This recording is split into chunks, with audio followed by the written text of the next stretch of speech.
Welcome back to The Breakdown with me, NLW. It's a daily podcast on macro, Bitcoin, and the big picture power shifts remaking our world. The Breakdown is sponsored by Nexo.io, Arculus, and FTX, and produced and distributed by CoinDesk.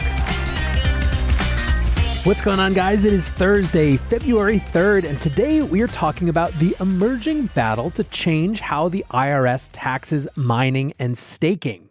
First, if you are enjoying The Breakdown, please go subscribe to the show, give it a rating, give it a review, or if you want to get deeper into the conversation, come join us on the Breakers Discord. You can find a link in the show notes, or you can go to bit.ly/breakdownpod. And as always, a quick disclosure, in addition to them being a sponsor of the show, I also work with FTX. So, last night, Blockworks broke what seemed like a huge story. Their tweet said, "Breaking, IRS will not tax unsold staked crypto as income." However, the piece title was, "In win for crypto stakers, IRS offers refund on untraded token rewards." So there are really two quite different things going on here. One title is a specific case, the IRS offering a refund for a specific consumer. The other is a precedent. The IRS will not, going forward, tax unsold staked crypto. So let's dig into the reality of what actually happened. For tax year 2019, Joshua and Jessica Jarrett paid $3,293 of income tax for the receipt of 8,876 Tezos tokens that they had earned from staking. In 2020, Joshua Jarrett asked the IRS to return the taxes he paid, arguing that the tokens were not income but rather quote-unquote created property. When the IRS didn't respond, he filed a lawsuit in May 2021 with the U.S. District Court for the Middle District of Tennessee. The lawsuit was funded in part by the Proof of Stake Alliance. In December of 2021, attorneys for the IRS wrote to Josh and Jessica's attorney saying that the IRS had been, quote, authorized and directed to schedule an overpayment of $3,793 plus statutory interest. Now, the Proof of Stake Alliance said that basically this was the IRS saying that they agreed with the Jarrett's take on things. Allison Mangiero, the acting executive director of the Proof of Stake Alliance, said, quote, "The IRS basically waved the white flag and said, here's your refund. And they wouldn't do this after litigation has already started unless they thought there was some teeth to Jarrett's arguments." So what did the Jarretts do then? Well, they didn't accept. They decided to decline the IRS's offer and instead are seeking to get guidance from the IRS on whether tokens that are created through this type of activity, this staking, represent taxable income when they are created or when they're sold. Mangiero says if the court reaffirms Jarrett's claim that these staking rewards should be taxed as created property, then there is a legal opinion that other taxpayers can rely on, and they can feel confident when they file their taxes every year. Josh Jarrett actually wrote a statement in his own words, so let's review that. This is an excerpt from his Twitter thread and his statement. Josh writes, "I shouldn't be taxed when I create new tokens through staking. The law on newly created property is clear, but the IRS hasn't been, and that's why I sued. Here's my statement on my case. It's hard not to feel grateful for being alive during the period of the most rapid technological expansion in human history. I was in high school in the 90s when the internet became broadly available, and since the day I got my first Commodore 64, I became obsessed with computers and technology. In 2017, I learned about a new proof-of-stake blockchain protocol called Tezos. After doing more research and digging into what made it different, I decided that this was the one I wanted to get involved in and one day use for my business ideas. Tezos was something I could figure out and participate in without needing a formal computer science background, expensive hardware, or much electricity. By staking, I created new blocks and tokens, which contributes to keeping the Tezos blockchain decentralized and secure. My tax returns for 2019 reflected the basic and common sense principle that newly created property is not income, just like when a baker bakes a cake. When the IRS wouldn't confirm this, they didn't respond to my refund claim, I filed a federal lawsuit. Fast forward to late December 2021. I recently received a letter saying that the government wanted to grant me a refund. In other words, a year and a half into this process, the government didn't want to defend the position that my staking rewards were indeed taxable income. At first glance, this seemed like great news. But until the case receives an official ruling from a court, there will be nothing to prevent the IRS from challenging me again on this issue. I need a better answer, so I refuse the government's offer to pay me a refund. In a further tweet, he reaffirms this, saying, "I refuse the offer because I know that until my case receives an official ruling, I have no certainty they won't try to tax me again." He then shares the letter that his lawyer at Fenwick & West LLP sent to the United States Department of Justice Tax Division. He writes, "The IRS will apparently not provide any assurances with respect to the sole issue that gave rise to this litigation. whether tokens created through staking a particular cryptocurrency constitute taxable income at the time of their creation. As the question will arise for the Jarretts again in subsequent tax years, they would remain at risk even if they accepted the proffered refund. Therefore, the Jarretts reject the proffered refund and intend to continue vindicating their rights in court. We're happy to discuss next steps with you at your convenience.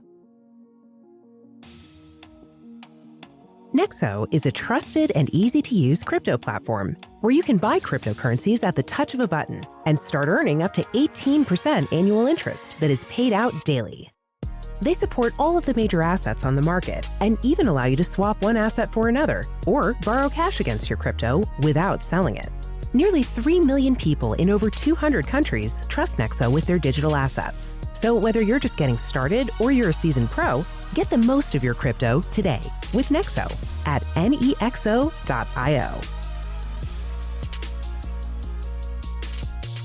Meet Arculus, the next generation cold storage wallet. Arculus secures your crypto using 3-factor authentication, providing a simpler, safer, and smarter way to store, buy, swap, send, and receive crypto.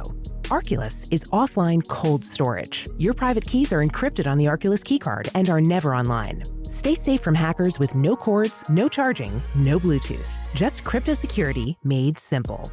Buy now at getarculus.com. That's GETARCULUS.com.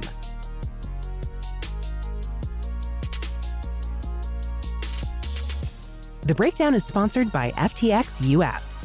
FTX US is the safe, regulated way to buy and sell Bitcoin and other digital assets, with up to 85% lower fees than competitors.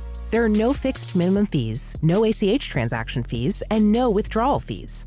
One of the largest exchanges in the US, FTX US is also the only leading exchange that supports both Ethereum and Solana NFTs. When you trade NFTs on FTX, you pay no gas fees. Download the FTX app today and use referral code BREAKDOWN to support the show. So, a lot to unpack here, but first, going back to the tweet that started it all, there had been some consternation about the Blockworks tweet. Remember, it said IRS will not tax unsold staked crypto as income. Jake Chervinsky writes, the article itself doesn't even say this. It says the IRS will offer a refund in one dispute. That's big, but it's not how the IRS sets new policy, and not at all what this tweet says. There's enough to be excited about here without overhyping it for engagement. Now, if the reality is any less than IRS makes new policy never to tax unsold staked crypto, people will feel let down even if it's still a big win. Some crypto accounts disagreed. I'm Not the Wolf writes, but if the case goes through, then you can simply file taxes without taxing your untransacted yields. And if the IRS ever takes you to court, then you can quote this case since IRS also doesn't provide guidelines for these situations. To which Chervinsky responded, no, settlements are not binding precedent, nor are judicial opinions from federal district courts. One district judge can rule one way and another district down the hall can rule the exact opposite way the next day, and that's lawful. Astoria Tax agreed, saying, I wouldn't get too excited about an IRS settlement.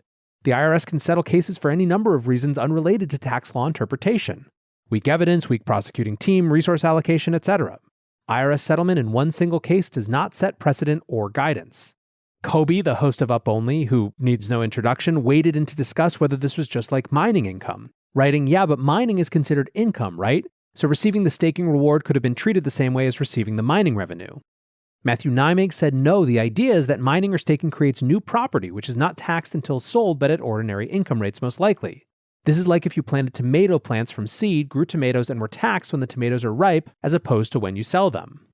So what you're getting at is that there is a larger question here of not just staking, but mining as well. And CoinCenter sums up those bigger stakes, saying this should not be interpreted as merely a positive development for proof-of-stake validators. It's good news for Bitcoin miners as well.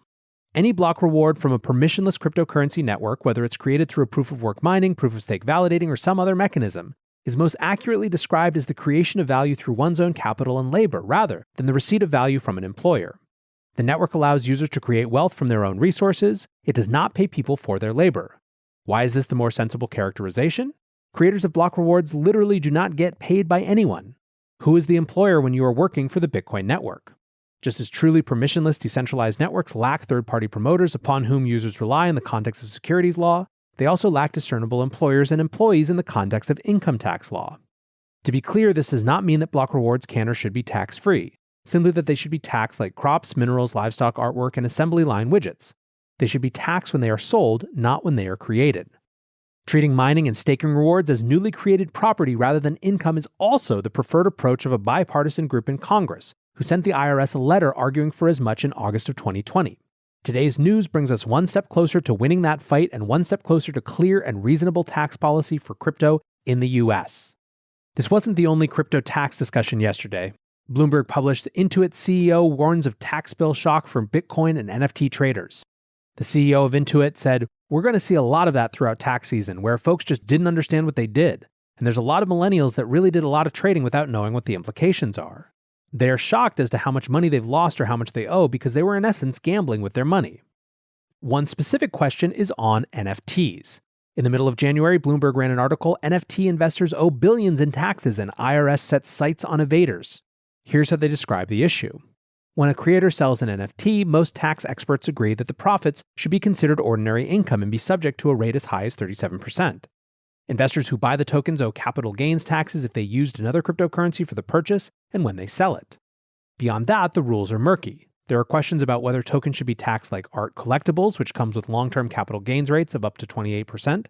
That's compared to 20% for most cryptocurrencies and stocks. The infrastructure bill President Joe Biden signed into law last year will make it harder for people to hide digital assets, but the Treasury Department has not said whether that includes NFTs. What's clear is that the IRS is gearing up. Jared Koopman, the acting executive director of cyber and forensic services at the IRS's Criminal Investigation Division, says, "We subsequently will probably see an influx of potential NFT-type tax evasion or other crypto asset tax evasion cases coming through." Now, of course, the infuriating thing here is that there just isn't guidance. Once again, people are just expected to figure it out. However, one good news on that front, at least for those in the UK, Her Majesty's Revenue and Customs HMRC, which is the UK's tax agency, has recently updated its guidance on some of these questions on tax of returns that come from DeFi lending and from staking in POS networks. And to be honest, it is enormously complex, this guidance. I'm talking like word salad that I can't even repeat on this show. However, I wanted to point it out because at least they are trying, and you have to appreciate that. One other bit of good news is that trying to get some clarity and common sense into crypto tax policy is on the agenda of our allies in Congress. As I was prepping this episode, Bitcoin Magazine started reporting that a bipartisan bill has been introduced that would exempt Bitcoin transactions for taxes if associated capital gains are $200 or less. In other words, they're trying to make Bitcoin usable as a medium of exchange for small transactions. Representative Susan DelBene, who is one of the co-authors of the bill, said antiquated regulations around virtual currency do not take into account its potential for use in our daily lives, instead treating it more like a stock or ETF. However, virtual currency has evolved rapidly in the past few years with more opportunities to use it in our everyday lives. This common sense bill cuts the red tape and opens the door for further innovations, ultimately growing our digital economy. The bill was called the Virtual Currency Tax Fairness Act and was co-authored by Representative David Schweikart and co-sponsored by Representatives Darren Soto and Tom Emmer. In a statement, Schweikart said, "Virtual currency is reshaping our everyday lives, and the United States needs to recognize this and work to treat these currencies fairly in our tax code.